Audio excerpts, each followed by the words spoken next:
नाम से पहचान करो, निर्जला। कितनी सुंदर नाम। अब नाम इतना सुंदर है तो एकादशी कितनी सुंदर होगी। अब एकादशी इतनी सुंदर होगी तो जिस दिन तुम व्रत करोगी एकादशी का तो तुम कितनी सुंदर होगी। मतलब भगवान कितने प्रेम से सिखारेगा। किसका हृदय कितना सुंदर है। ऊपर की सुंदरता मत देखो साहब, व्रत करने से भीतर की सुंदरता।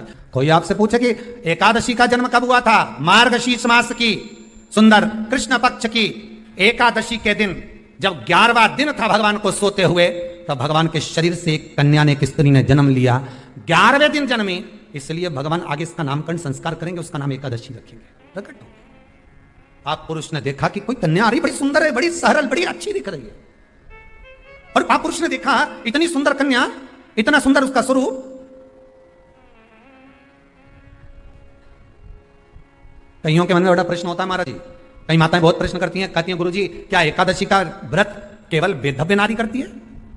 क्या एकादशी का व्रत केवल संत करते हैं, साधु करते हैं? नहीं नहीं, एकादशी का व्रत तो जन्म लिया बच्चे से लेकर मृत्यु के घाट पर पड़ा हुआ व्यक्ति भी एकादशी का व्रत कर सकता है। अपनी एकादशी खुद करो, स्वयं एकादशी करो, फिर कहूंगा भले बकरी जैसे चरो। कितनी एकादशी है? जम के बोलो 26। जो भगवान विष्णु के पास जाकर निवेदन करी थी वो निर्जला था, निर्जला। इसलिए सारी एकादशियों में निर्जला एकादशी की महत्वता शास्त्र प्रमाण करता है महाराज। पर हिंदू धर्म के 3 व्रत ऐसे बता दिए जिन व्रतों का पुण्य समाप्त नहीं हुआ। हिंदू धर्म के 3 व्रत ऐसे हो गए जिनका पुण्य समाप्त नहीं हुआ महाराज, जिनका पुण्य प्रबलता में बढ़ता गया। पहले नंबर पर एकादशी, दूसरे नंबर पर प्रदोष और तीसरे नंबर पर शिवरात्रि। अब निर्जला के दिन शिव महापुराण की कथा करती है, स्कंद पुराण करती है कि आप वर्ष भर की एकादशी का क्रम भले ना करें, पर निर्जला एकादशी के दिन जो तुलसी हम ठाकुर जी को समर्पित करते हैं, वो तुलसी, ध्यान देना, वो तुलसी अगर मान लो आपके पास में रखी है, निर्जला एकादशी के दिन भगवान ठाकुर जी को, शालिग्राम जी को, लड्डू गोपाल जी को, आपके घर में, आपके मंदिर में जो आपने भगवान को तुलसी समर्पित करी है, वो तुलसी मान लो तुम्हारे पास रखी है। और कोई व्यक्ति को बहुत ज्यादा कष्ट है शरीर में, बहुत कष्ट है, थोड़ी सी वो तुलसी चढ़ी हुई ठाकुर के चरणारविंद की, आप उस जीव को धो तो सही, आधा घंटा इंतजार करो, स्वास्थ्य में अंतर आना प्रारंभ हो जाता है उस निर्जला का। क्योंकि निर्जला ऐसी एकादशी है जिसने जगत में जाकर देवताओं के पास जाकर निवेदन करा है जग कल्याण के। जितनी माताएं एकादशी का व्रत करती, बहुत ध्यान से सुनना आज की कथा को, शायद जिंदगी में मिली ना मिली, और ये कथा का रिश्ता तो बहुत ध्यान से सुनना। स्कंद पुराण यहां तक कहती है कि इस कथा के चरित्र को जो श्रवण कर लेता है उसको 26 एकादशी करना भी नहीं पड़ती। इस एकादशी की केवल ये कथा सुनकर ही वो तर जाता है। बहुत ध्यान से सुनना इसको कथा को। एकादशी के दिन जब आप जल शंकर को चढ़ाने तो रोती जाती है। जब एकादशी का दिन रहे और शंकर जी के मंदिर में आप जल समर्पित करें तो 3 बार मुख से स्वधा स्वधा स्वधा या स्वधा स्त्रोत का पाठ, जिसमें 12 श्लोक 2-4 हैं। पैसा तो आ रहा है और घर में टिक नहीं रहा। डॉक्टर में, पुलिस में, एक्सीडेंट आदि में, कहीं गलत जगह पर व्यसन में अगर पैसा जा रहा है, जुए में, मांसाहार, मदिरा पान, या कहीं आया पैसा आने में कमी नहीं, आ रहा है पर टिक नहीं रहा, रुक नहीं रहा। कोई मांगने आ गया, दे दिया, फिर वहां से अपने पास नहीं आ रहा, अपन कह रहा भैया हमारा पैसा लौटा दो, नहीं आ रहा। तुम्हारा शिव महापुराण की कथा कहती है एकादशी के दिन गंगा के जल में मात्र 7 बेलपत्री डालकर जो नंदीश्वर भगवान अर्थात जो शंकर जी के शिवलिंग के सामने नंदी होता है, उस नंदी के चरण पर गंगा का जल चढ़ाकर बेलपत्री शिव पर समर्पित कर देता है, उसके घर में रुपया रुकना चालू हो जाता है, फिर वो गलत जगह पर नहीं जाता, गलत स्थान पर वो धन जाएगा ही नहीं। तुम्हें मांग तुझे क्या चाहिए? एकादशी ने भगवान विष्णु से कहा, नाथ प्रभु वर दे दो, मृत्यु लोक में जो मनुष्य मेरा व्रत करेगा, चाहे जलचर, थलचर, वायुचर या संसारिक मनुष्य, मेरा अगर एकादशी का व्रत करेगा प्रभु, उसके यहां धन धान्य वैभव सुख संपदा बढ़ेगी और उस जीवात्मा को नरक नहीं भोगना पड़ेगा, सीधे वैकुंठ का उसको वास मिलेगा। जब जीव आत्मा को लेकर चला जाएगा, यम के दूत जब बंदी बनाकर ले जा रहे होंगे उस जीवात्मा को, जिसके प्राण छूटे होंगे, यम के दूत जब बंदी बनाकर ले जा रहे होंगे, तब मुझे वर दो कि मैं इसका हाथ पकड़कर बेतन्नी से पार उतार कर सारे नरकों से निकालती हुई आपके धाम में लेकर आऊं। भगवान ने वर दे दिया, तथास्तु। हे एकादशी सुनो, मृत्यु लोक का मनुष्य अन्न का त्याग कर कर, क्योंकि अन्न में एकादशी के दिन पाप पुरुष रहता है, अन्न का त्याग कर कर एकादशी के दिन जो मनुष्य तुम्हारा व्रत धारण करेगा, उस व्रत को करेगा और उस व्रत को धारण करेगा, उसकी मनोकामना पूर्ण होकर वो मेरे ही धाम को जाएगा। ये तो हुआ एकादशी के जन्म की कथा। एकादशी करना, एकादशी कई लोग इसको धन के लिए भी करते हैं, संपदा के लिए अर्थात जिसका व्यापार नहीं चलता, जिसके घर में पैसा नहीं आता, या नौकरी नहीं लग रही, या सर्विस नहीं लग रही, आप अप्लाई कर रहे हो, जगह जगह जाकर इंटरव्यू भी दे रहे हो और पैसा नहीं आता, तो उसके लिए प्रयास किया जाता है। पर उसके लिए यहाँ पर जो धन के लिए करते हैं, उसके लिए विष्णुपति के लिए करते हैं। मतलब जैसे गंगा के जल में तुलसी के 11 पत्ते डाले जाते हैं और उसको किसी भी नारायण के मंदिर में रामकृष्ण शिव शंकर नहीं, रामकृष्ण भगवान विष्णु दत्त आदि जितने नारायण के मंदिर है, उस मंदिर में किसी भी पात्र में, एक छोटे से पात्र में उसको भरकर रखी जाते हैं महाराज। उससे भी जॉब सर्विस नौकरी में सफलता प्राप्त हो जाती है। परंतु वो भी एकादशी को ही होता है। कुछ देर तक पात्र को रखा जाता है, फिर वही पात्र का जल किसी भी वृक्ष के नीचे डाल दिया जाता है, उससे भी नौकरी के लिए फायदा होता है। गंगा का जल कोई साधारण नहीं। दशमी, एकादशी और द्वादशी, इन 3 तिथियों पर एक रोटी में थोड़ा सा मीठा रखकर सोमक पितृ का नाम लेकर यदि गाय को खिला दिया जाता है, तो अगर कोई पूर्वज प्रेत योनि में पड़ा हुआ होता है, भटक रहा होता है, जिसको पिंड नहीं मिला, जो अचानक मर गया होता है, अधोगति में चले गया होता है, उस जीव की मुक्ति दशमी, एकादशी और द्वादशी, 3 सोमक पितृ का नाम लेकर रोटी में पूरी में मीठा रखकर गाय को खिला दिया जाता है 3 दिन तक, तो वो पितृ कभी भटकते नहीं है, उनको मुक्ति प्राप्त हो जाता है, मोक्ष में। नहीं, एकादशी है कौन? क्यों इसकी इतनी प्रधानता है? क्यों इसकी पुण्यता है? ऐसा क्या है एकादशी में जिसकी पुण्यता मानी जाए? कौन है ये जो भगवान नारायण तक एकादशी का व्रत करते हैं? सुभद्रा जी को भगवान जगन्नाथ ने, जगदीश ने एकादशी का व्रत कराया था। बद्री नारायण भगवान को माता लक्ष्मी ने एकादशी का व्रत कराया था। क्यों? चंद्रायण एकादशी व्रत की माता। एकादशी है कौन? तो कहा जिसको व्रत करने पर भगवान नारायण भी जिसका व्रत करते हो, भगवान माता लक्ष्मी जिसका व्रत करती हो, वो एकादशी है कौन? तो शास्त्र वर्णन करता है महाराज, स्कंद पुराण का सुंदर चातुर्मास खंड के अंतर्गत वर्णन आया है महाराज। एक बार भगवान विष्णु आनंद में विराजमान थे, पद्मावती और माता लक्ष्मी दोनों उनके पास में विराजी हुई थी। भगवान लक्ष्मी और पद्मावती दोनों बेटी, एक सिर के पास, एक चरण के पास। कुछ समय बाद वहीं पर ब्रह्मदेव का आगमन हुआ और ब्रह्मा जी आगमन पाकर भगवान नारायण पद्मावती से लगकर उठे और उठकर लक्ष्मी की ओर झुके। झुकने पर इन तीनों के समागम से भगवान नारायण के हृदय चित्त से एक कन्या प्रकट हो गई। उस कन्या का नाम एका था। क्या नाम था? एका। अब 10 उसके गुण इतने प्रबल थे, वो 10 गुण उसके बड़े प्रबल थे कि वो एका जिसको निहारती थी उसको संपदावान बना देती थी, जिसको देख लेती थी उसके जीवन में वो आनंद की अनुभूतियां करा देती थी। एका जिस मार्ग से जाती थी उस मार्ग के द्वार खोल देती थी। एका का पुण्य इतना पुण्य प्रखर। पद्मावती और लक्ष्मी ने कहा महाराज ये बेटी आपके द्वारा निर्मित हुई है, इसका कन्यादान करना चाहिए। हमारे यहाँ हिंदू धर्म में रीति है, जिस दिन कन्यादान करा जाता है उस दिन व्रत रखा जाता है। अब आजकल लगते कि रखते मालूम नहीं, और कन्यादान करते समय व्रत रखा जाता है। व्रत रखना, एका का कन्यादान करना है। भगवान बोले कन्यादान करें, किसको दें? एका किसको दी? एका प्रदान किसको करी जाए? पुण्यता किसको दी जाए? भगवान नारायण ने उसी समय लक्ष्मी और पद्मा से पूछा, तुम एकादशी के दिन जब आप जल शंकर को चढ़ाने तो रोटी जाती है, जब एकादशी का दिन रहे और शंकर जी के मंदिर में आप जल समर्पित करें तो 3 बार मुख से स्वधा स्वधा स्वधा या स्वधा स्तोत्र का पाठ, जिसमें 12 श्लोक 2-4 हैं, पैसा तो आ रहा है। एकादशी ने भगवान विष्णु से कहा, नाथ प्रभु वर दे दो, मृत्यु लोक में जो मनुष्य मेरा व्रत करेगा, चाहे जलचर थलचर वायुचर या संसारिक मनुष्य, मेरा अगर एकादशी का व्रत करेगा प्रभु, उसके यहाँ धन धान्य वैभव सुख संपदा बढ़ेगी और उस जीवात्मा को नरक नहीं भोगना पड़ेगा। जितनी माताएं एकादशी का व्रत करती, बहुत ध्यान से सुनना आज की कथा को। शायद जिंदगी में मिली ना मिली, पर ये कथा का रिश्ता तो बहुत ध्यान से सुनना। ध्यान से निर्जल एकादशी है। स्कंद पुराण यहाँ तक कहती है कि इस कथा के चरित्र को जो श्रवण कर लेता है उसको 26 एकादशी करना भी नहीं पड़ती। इस एकादशी की केवल ये कथा सुनकर ही उतर जाता है। बहुत ध्यान से सुनना इसको, कथा तो बड़े भाव से सुन लो इसको, बड़े प्रेम से। इसलिए सारी एकादशियों में निर्जला एकादशी की महत्वता शास्त्र प्रमाण करता है।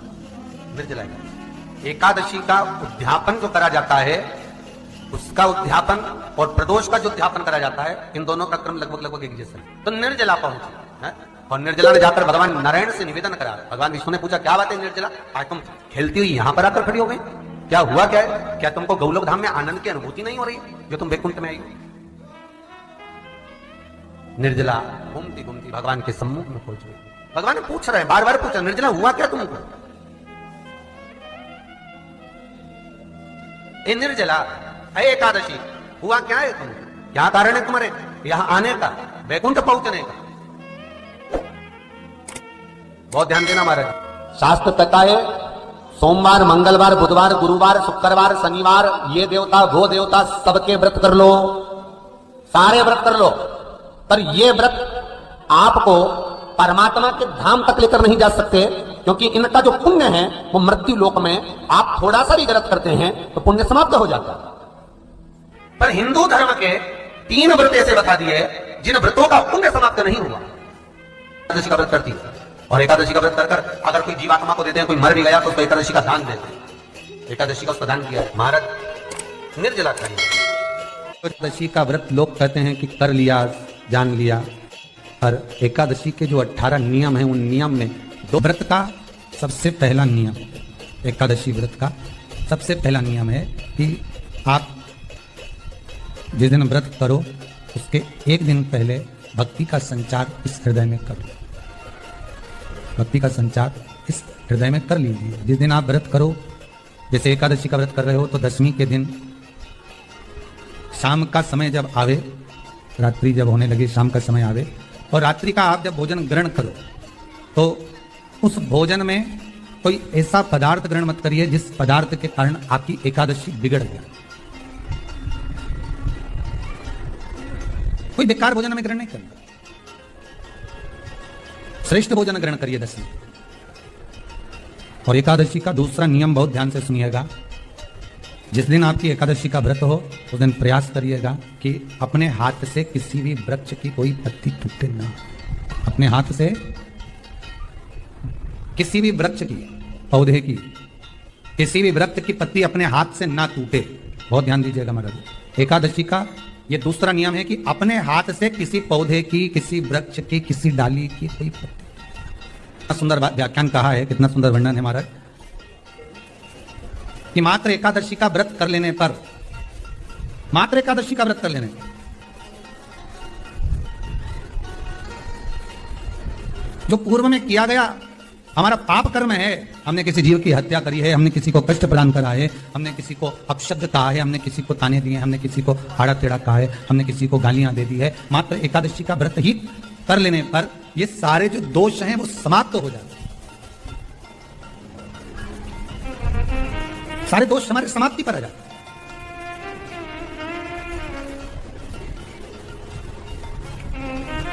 अब एक विचार करिएगा थोड़ा सा अपने मन में, अपने चित्त में, अपनी वृत्ति में एक बात उतारिएगा, एक अपने मन में एक बात को उतार कर रखिएगा कि आप अपने पाप को, अपने पाप कर्म को जिस दिन क्षीण करने वाले हो, समाप्त करने वाले हो, अपने पाप को आप जिस दिन समाप्ति पर लेकर जा रहे हो तो उसके एक दिन पहले आपको प्रसन्नता होना चाहिए कि नहीं होना चाहिए कि कल मेरा पाप कटने वाला है, कल मेरा पाप समाप्त होने वाला है। जो मैंने पाप कर्म करा है वो समाप्त होगा, जो मैंने पाप कर्म करा है वो कल समाप्त हो जाएगा। तो एक दिन पहले आपके चेहरे पर प्रसन्नता हो कि ना हो? और चेहरे पर वो प्रसन्नता आपके आना चाहिए कि कल मेरा एकादशी का व्रत है, आज दशमी है, कल एकादशी का व्रत है, तो कल मेरी जब एकादशी का व्रत रहेगा तो मेरा ना जाने कितना कितना पाप, कितना असत्य, कितना झूठ, कितना प्रपंच वो समाप्त हो जाएगा। इसमें मुझे प्रसन्नता हो, इसमें मुझे आनंद हो। कहा गया कि प्रयास करिएगा कि एकादशी के दिन कोई वृक्ष की, कोई डाली की, फल की कोई पत्ती ना तोड़ी जाए। क्यों? तो कहा अगर उस पत्ती को हम तोड़ देते हैं, वृक्ष की पत्ती को या प्यारे में लगी हुई कोई डाली की पत्ती को हम तोड़ देते हैं तो एकादशी का पुण्य फल प्राप्त नहीं होता।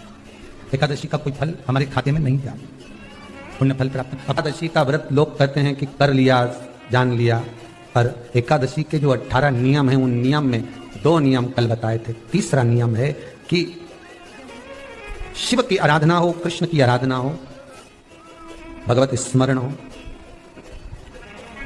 दशमी ग्यारस और द्वादशी, दशमी, एकादशी और द्वादशी। एकादशी का व्रत, दशमी की रात्रि को जो आप भोजन करें वो सात्विक करें।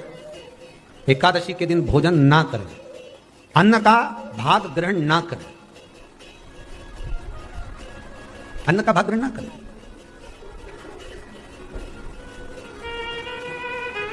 कितना सुंदर कहा है महाराज जी। यदि आपके यहां पर गौ माता है, आपके घर में अगर गौ माता विराज रही है, आपके घर में अगर गौ माता है, गाय की अगर आप सेवा कर रहे हैं, अच्छा गाय की सेवा भी बहुत बहुत कम लोग करते हैं। कई घरों में कुत्ता तो मिल जाए पर गौ माता नहीं मिले, और कुत्ता घुमाए नहीं जब आधी आधी ऐसी ऐसी चड्डा पहन के, तो ऐसी शान दिखाए कि हमारे बराबर कोई वीआईपी नहीं, कुत्ता घुमा रहे हैं। और वीआईपी इतना कि हमारे बराबर कोई नहीं, और कहीं का गाय के बछड़े को घुमाए तो लोग के गंवा रहे। कितना सुंदर लिखा है धेनु मानस में, गीता प्रेस गोरखपुर की गौ अंक को निकाल कर पढ़िए कल्याण का, उसमें लिखा है ब्रह्म मुहूर्त में सुबह के समय पर गाय की पूंछ को पकड़कर या गाय की रस्सी को पकड़कर जो 2 कदम भी चल लेता है, उसके लिए भगवान विष्णु वैकुंठ का मार्ग और कुबेर का मार्ग प्रशस्त कर कर खोल देता। जरा पढ़िए धेनु मानस को, पढ़िए गौ अंक, पढ़िए गीता प्रेस गोरखपुर का कल्याण का अंक निकाल कर पढ़िए कि गाय का मात्र रस्सी पकड़कर 2 कदम चलने वाले के लिए मार्ग प्रशस्त हो जाता है। पर वो कुत्ता घुमाए तो वीआईपी, और तुम गाय घुमाओ तो गवार है, इनमें तो अक्कल ही नहीं। बता कहीं घुमा, श्रेष्ठता नहीं रही भाई। समझो थोड़ा कथा को, थोड़ा चोट लगेगी हृदय को, तुम्हें बुरा लगेगा, थोड़ा सा बुरा तो जरूर लगेगा, क्योंकि चोट तो लगेगी तुम्हारे हृदय को। अरे संवरना तो पड़ेगा ना, सुधारना तो पड़ेगा, अपने आप को संवारना तो पड़ेगा, सुधारना तो पड़ेगा। आज भले बुरा लग जाए पर थोड़ा सा संवरना पड़ेगा कि हाँ ठीक है, हमसे गलती हो रही है, इसको सुधारा कैसे जाए। तो एक काम करो ना कि कुत्ता को घुमाओ, मना नहीं करेंगे, पर साथ में गाय का बछड़ा भी लेकर जाओ, एक गौ माता को भी लेकर जाओ। सवेरे सवेरे मॉर्निंग वॉक में गाय तो घुमाओ, जब लोग देखेंगे क्या गजब है साहब। आप तो गाय को लेकर जाओगे ना तो उसी गाय के 10 लोग पाँव नहीं पड़ना, तो बात जैसी सुबह गाय मिले कौन नहीं पाँव पड़े। गौ माता का दर्शन हो गया, छुएंगे, स्पर्श करेंगे, आनंद करेंगे, भजन करेंगे। थोड़ा सा प्रयास करिए, गौशाला में केवल गाय ना रहे, घर घर में गाय होना चाहिए। यहां पर तीसरे नंबर का जो, चौथे नंबर का जो उपाय बताया है, उपवास करने का जो नियम बताया, उसमें वर्णन किया। एकादशी के दिन अगर आपका व्रत है तो आप भूलवश भी डब्बे में रखी हुई रोटी गाय को ना देते हुए कुछ थोड़ा सा फलहार, कोई केला, कोई सेब, जो आप खाते हो, अंगूर, पपीता, जो आप ग्रहण कर रहे हो, उसका थोड़ा सा भाग आप गाय को प्रदान करो, थोड़ा सा भाग आप गौ माता को प्रदान करो, थोड़ा सा। महाराज एकादशी का व्रत का महत्व कर रहा है, थोड़ा सा फल दो, एक केला दो, एक सेब दो, पपीता दो, तुम जो फलहार कर रहे हो, चाहे तुम मोरधान पा रहे हो, चाहे तुम जो सामग्री पा रहे हो, और वो थोड़ा सा दो, और गौ माता को उस दिन फलहार दो, अगर एकादशी का आपका व्रत है तो। पर दोष है आपने एकादशी का व्रत तो करा, पर सामने गाय आई ना तो आपने फलहार नहीं दिया, रोटी ही दी, रोटी ही दी है, डब्बे में से निकाल के ले गई, गाय आई है, रोटी देना, देव मना नहीं। बाकी के दिन आप आपके बेटे से कहते हो रोटी दिया बेटा जा, पर आप अपने हाथों से, आपका व्रत है तो आप फलहार आप कर रहे हो, तो फलहार का ही दान गौ माता को दीजिए।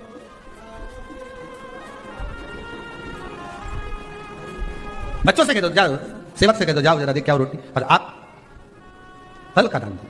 महाराज पांचवा वर्णन किया चतुर्थ भाव में, बन सके जितना एकादशी के दिन भगवान का ओम नमो भगवते वासुदेवाय का जाप करें, या अपने गुरु मंत्र का स्मरण करें, या जो मंत्र आपके हृदय में समाहित हो, श्री शिवाय नमस्तुभ्यम, ओम नमः शिवाय, राम कृष्ण शिव, जो मन पड़े उसका भजन करें, पर दिल से करें, जितनी देर करते बने उतना देर करें। माला पकड़ने की भी जरूरत नहीं कि माला पकड़ के बैठो, तो घटके जिब्या से जप लो नहीं, जी वही उतना ही पूरा हो जाए, वही बहुत, वही उतना आनंद दे जाएगा। पांचवा नियम कहा, जिस दिन आपका व्रत रहे किसी निंदक से बात ना करें। निंदक जानते हो, भाई दूज के दिन, दिवाली की जो भाई दूज होती है ना, होली दिवाली की जो दूज होती है, उनमें ऐसा गोबर का भाई दूज बनाते हैं, और पास में एक चुगलखोर भी बना है, और चुगलखोर के ऊपर ऐसा भाटा धर देते हैं, पत्थर। अब तुम्हारे उधर रखे कि नहीं रखे हमें नहीं मालूम रहे हो, जितने आस्था पे सुन रहे हो, और हमारे इधर तो ऐसा रहता है, गोबर का भाई बहन बना है और उसकी पूजन करे, उसके पास में एक गोबर का चुगल चोर भी बना है, उसके ऊपर भाटा धर दे। कथा कह रही है, कथा वर्णन कर रही है, निंदक से बात ना करें।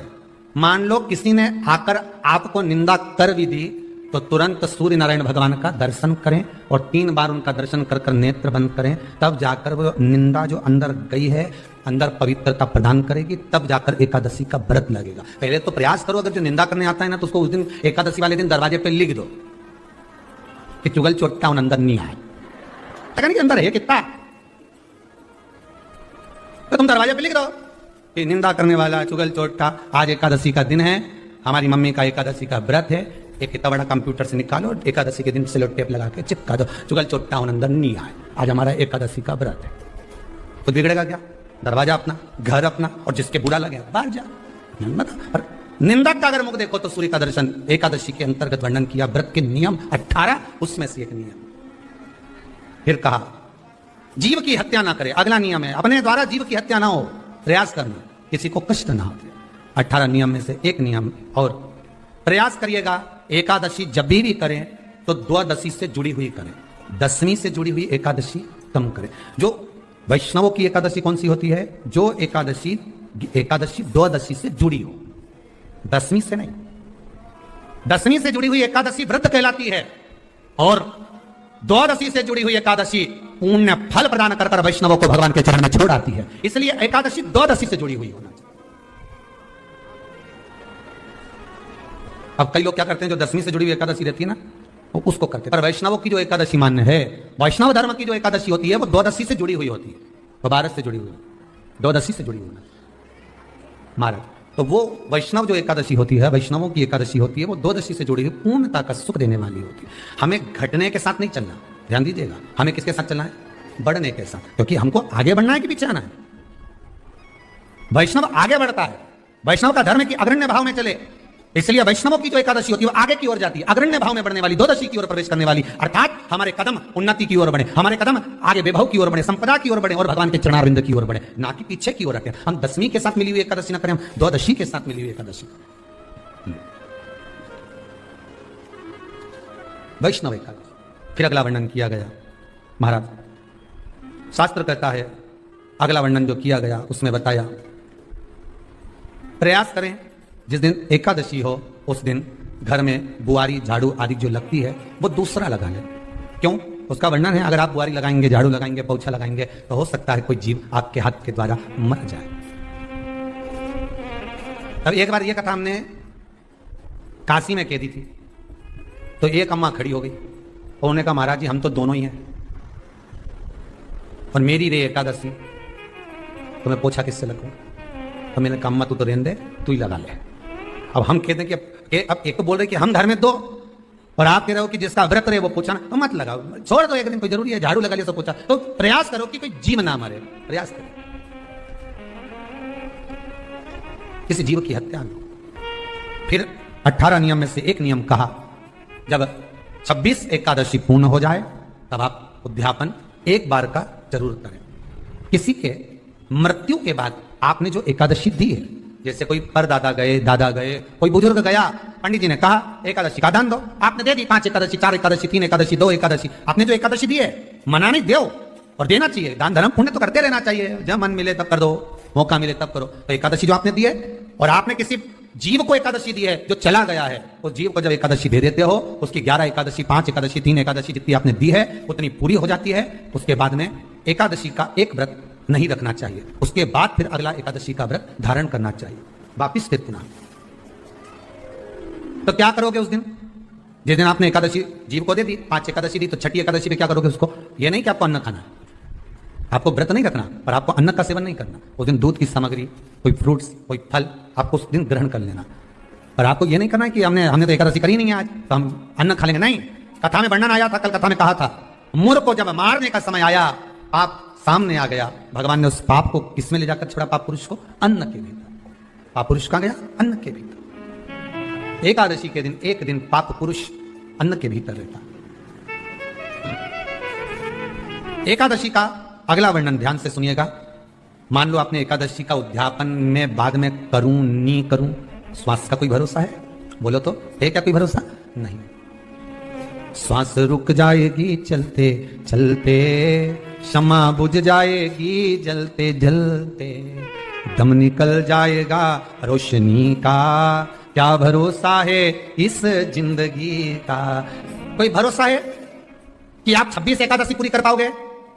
नहीं, किसी ने देखा हो तो बात दूसरी। एक बार वो युधिष्ठिर के सामने कोई मांगने के लिए, एक दरवाजे पर कोई दान मांगने के लिए आ गया युधिष्ठिर के पास, और युधिष्ठिर ने कह दिया, महाराजा युधिष्ठिर बोले कल आकर ले जाना, कल आओ ले जाओ। भीम ने एक ढोल उठाया और बजाना प्रारंभ करा, साफ बजाया कि सारे लोग इकट्ठे हो गए। सबने पूछा हुआ क्या भीम, कौन सी खुशी की बात है, बात क्या है? तो भीम बोले मेरे भैया ने काल को जीत लिया। काल को जीत लिया मतलब मेरे भैया बोले कि कल आ जाना, हम तुमको दान दे देंगे। मतलब मेरे भैया जानते हैं कि कल तक मरेंगे नहीं, प्राण नहीं छूटेगा, मतलब इन्हें काल को जीता। ये समझ वाली बात है। आप हो, हम हो, कोई भी संसार का मनुष्य काल को नहीं जीता। जन्म मरण परण तीन भगवान के हाथ में है। जन्म मरण परण तीन शिव के हाथ है, मेरे भगवान के हाथ में। तीन भगवान के पास में है, तीन वो भगवान के पास है। कोई कितना ही करे, ना आपका ना हमारा। क्या भरोसा है इस जिंदगी का? है कल नहीं, क्या भरोसा?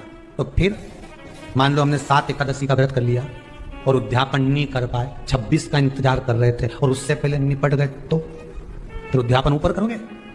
अरे बोलो तो सही, उद्यापन कहां करोगे? सारे व्रतों में केवल एक व्रत ऐसा होता है एकादशी का, जिसका उद्यापन पहली एकादशी पर भी कर सकते हो। सारे उद्यापन में केवल एक उद्यापन ऐसा होता है, सारे व्रतों में एक व्रत का उद्यापन ऐसा होता है, वो है एकादशी का।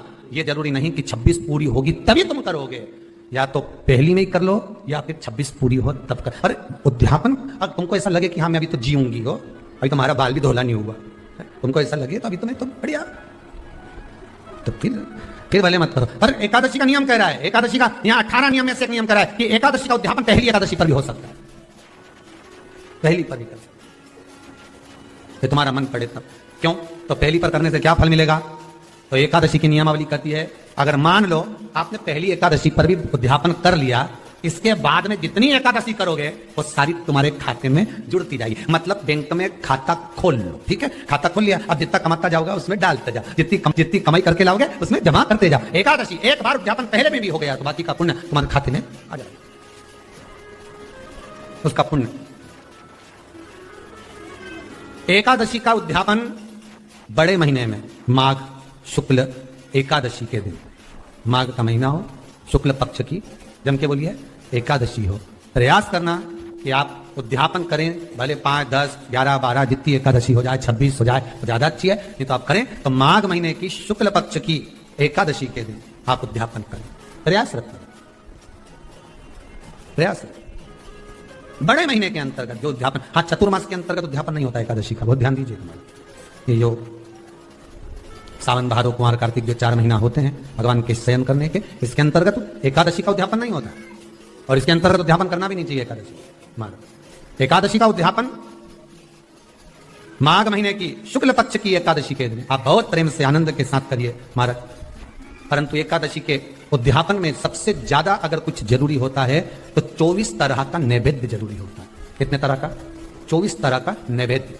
अब आप कहोगे गुरुजी उद्यापन कर रहे हैं एकादशी का, तो उसमें तो फलहार का हमें नैवेद्य बनाना चाहिए। तो फिर ये पुराण के अंतर्गत स्कंद पुराण में ये चीज लिखी है कि एकादशी का जब उद्यापन करते हैं तो 24 तरह का नैवेद्य बनाकर सिद्ध करते हैं। 24 तरह का नैवेद्य जान रख लेना, हलवा बना लो, खीर बना लो, पूड़ी बना लो, सब्जी बना लो, पकौड़ा बना लो, भजिया बना लो, ऐसे 24 तरह का नैवेद्य अलग अलग चाहिए।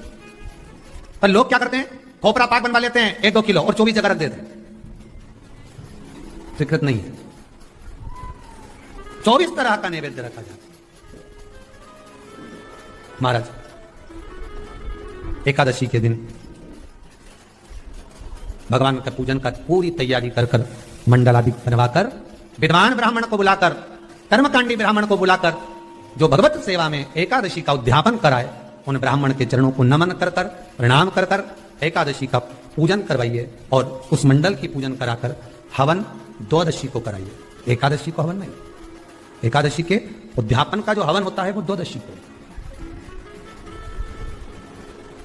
एकादशी का उद्यापन द्वादशी पर बड़े प्रेम से आप खूब आनंद से हवन पूजन कराओ। पूजन कराने के बाद, हवन कराने के बाद 26 जोड़े ब्राह्मण ब्राह्मणी के बुलाकर भोजन कराकर उनको भाव से जो आप समर्पित कर सकते हो, जितनी आपकी सामर्थ्यता हो, उस सामर्थ्यता के अनुसार आप दान धर्म पुण्य आप उन्हें प्रदान करो। और बन सके तो एकादशी की रात्रि को भी जागरण करें और द्वादशी के दिन जिस दिन हवन करें उसकी भी रात्रि को कुछ जागरण करें। जागरण का मतलब पहले भी कथा में कहा, प्रदोष की कथा में वर्णन किया था। हम ये नहीं कहते कि तुम पूरी रात जगो, हमारा तो निवेदन है 15 मिनट का करो, आधे घंटे का करो, 20 मिनट का करो, पर रात्रि के समय थोड़ी देर अगर एकादशी का उद्यापन कर रहे हो तो जागरण थोड़ी सी देर अवश्य करें। नहीं कर सकते अकेले बैठकर राम नाम जप लें, भजन करने पर करो।